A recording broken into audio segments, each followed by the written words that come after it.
ZW3D CAM workflow.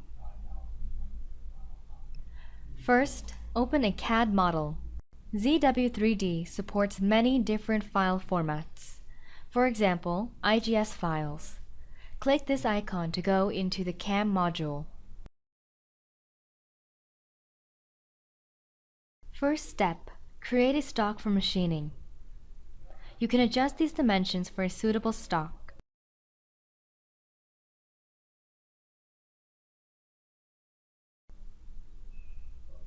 With the Inquire tool, measure part size.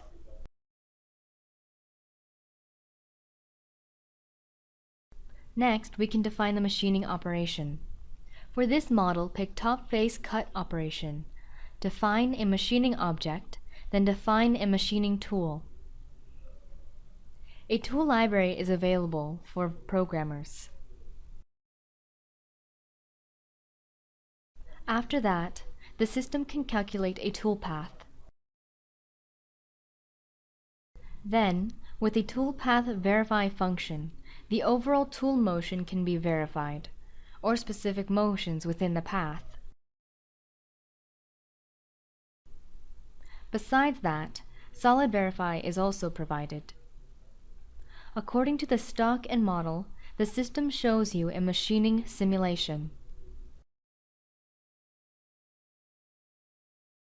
Next, define machine.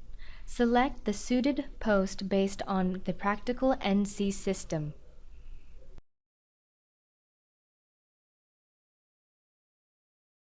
After that, we can output the program to an assigned folder.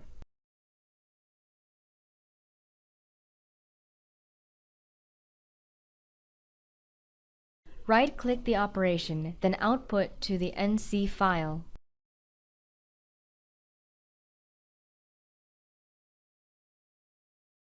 In the last step, an operation list would be the output.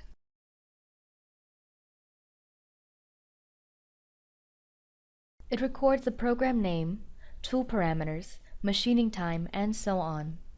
It is a very useful file for factory workers.